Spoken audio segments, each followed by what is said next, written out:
and the need is so strong that there is this person in your life that you know, for heaven's sake, this isn't making me happy. But then, why am I stuck here? So maybe there's really something to resolve there. And that's where all this meditation and affirmation, you begin to understand that you have to understand why could this person possibly be in my life? What could this person have been in my life? Okay, if this was the person in my life, this was our situation, I'll fix it now. What do I have to fix here?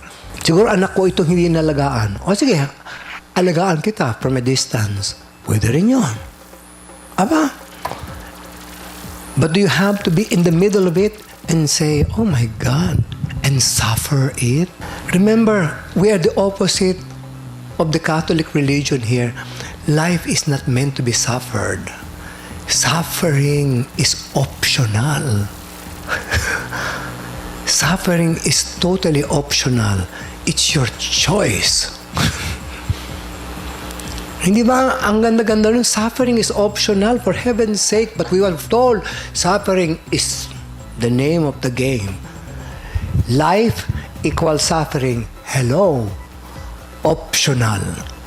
Diba sa eskwelahan, diba? You choose subjects, pero optional. Suffering, ay nako, I choose not. Hindi ko kukunin yung course na yan. I'm not interested in that course, but other people, of course, they love it. Ay, naku. Suffering. May drama yan. Halika. And so their life is really filled with drama. Oh my God. And then you notice that then that leads to your watching dramas on television, dramas in movies. So the drama increases and multiplies. And you think this become, oh, see, life is really like that. Your choice. I don't think Bill Gates watches Marimar. Exterminator. I don't think he will watch Exterminator. I don't think so. He'll have no time. Diba? Parang, you think, you figure out all these divine television shows and all the movies. Which successful people will be watching those movies? Sige nga. And then you say, ang excuse ganito, but George, that's entertainment. Question, why are you entertained by that? That's an excuse eh. Ako nung araw pa siya sabi, but George, that's entertainment. You're entertained by the Exterminator? You're entertained by a horror movie? You're entertained. Friday the 13th. Wow. So entertaining. That's your entertainment? So the universe says, let's entertain you some more.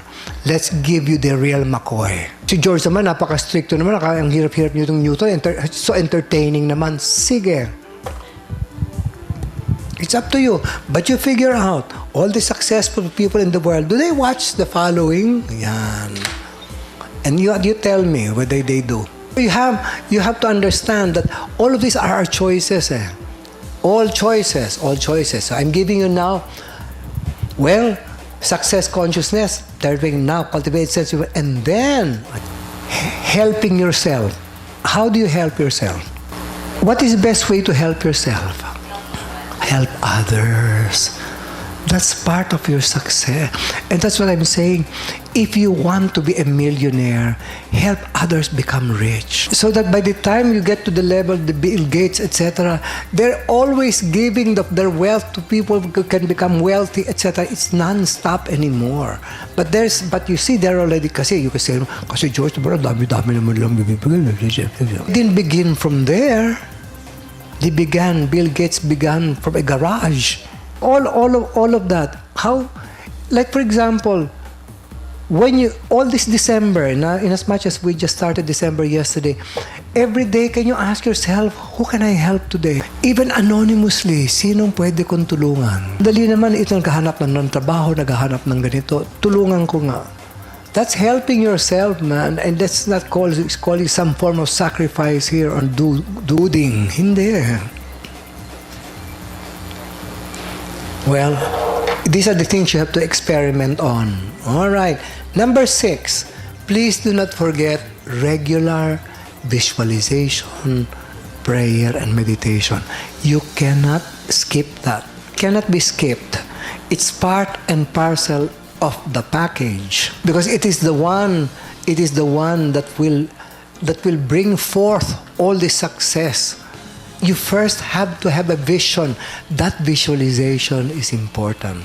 That's why even the Bible said, without a vision, the people perish. And that's a success drama here. You have to have a vision. Ano lang gusto mo mangyari? Yun lang. Ano yun lang? Yun lang, simple lang buhay. Ano yun? Ano yun? And this is a lot of our countrymen. That's the way they talk. Pambihira yung maririnig mo, anong gusto mangyari? Ay, may plano ako. Hindi ba? Iba yun. And that enthusiasm, a lot of people don't have. Naku, meron akong talento, gusto kong magamit eh. Even just that feeling. Isang araw, iyayaman din ako. At saka, pagtsatsagaan ko siya kasi kaya ko. That idea. Very soon, by the way, you will see that in the movie we're producing. It's going to be called Isang Lahi. They're interviewing now all these Filipinos who are in contrast to those who say, I can't do it, and to those who said, I'll do it. And they have. Yun lang ang diferensya. And those who are optimistic, who are they? Optimistic. Remember, I saw part of the film clips. There's this 7-year-old girl that approached the camera and started singing. Bigla siyang kumanta. Ang galing kumanta. And so the cameraman said, Aba, saan ka natuto magkumanta ng ganito? Sabi niya, matagal na. And her English was perfect. Sabi niya, bakit? Ano ba gusto mong mangyari? Ay, gusto ko maging singer. Sigurado akong magiging singer ako. And then she just started singing in camera. And she was just lost in the bus station. Their mother had just abandoned them in the bus station and said, dyan muna kayo anak. Kahit pupunta ka bilang probinsya and never came back. Hello? O ngayon, kung ikaw yun at mahilig ka sa drama, kawawa naman tayo. That's a choice. That's a choice. And those are the things that are inspiring. And if we could just live our lives that way, I think we will automatically also inspire others to do so. Doon naman tayo pwede magtulungan eh. When I say help others, one way you can truly help another person is show it in your life. Because you can be a source of that inspiration. Just by living your life in that manner, you're already helping others to do the same. Diba? Like, if you are happy, if you have a nice sense of humor, you're optimistic, people say, ay, ang galing naman niya. Ang gaan niyang dalhin.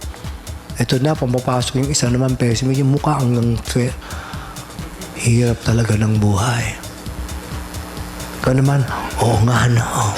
Sige, makipag-join ka. Join, sige. Kaya mabilis tayo dun sa pag-kontra. Mahirap ang buhay. Hindi. Kala mo lang yon. Yan. It has also something to do with relationships. Alam niyo, everything is PR. Everything is PR. Private or public relations. It's still PR. Gaano ka kagaling makisama? And when we say makisama here, hindi yung because you want to take advantage. Makisama meaning to say, you have the capacity to be able to accept others exactly as they are. Okay lang yon. And that's why we said, look at the good in the person. If you don't see it, put it there. But merong qualities talaga yung tao yung maganda. And kung hindi mo talaga gusto yung tao, we have an additional advantage in new thought. That person I do not like. There is something in me I have to change so I am not like that. Ganun lang kasimple yon. But then I will have to accept that person the way he or she is because it's to my advantage that I see the good in her or in him. You accepted eh. Hirap eh. Kala nyo madali yun. Well, simple, but not easy. But it gets easier every day. Okay, next. Self-knowledge through education. Ayan. There is no more excuse.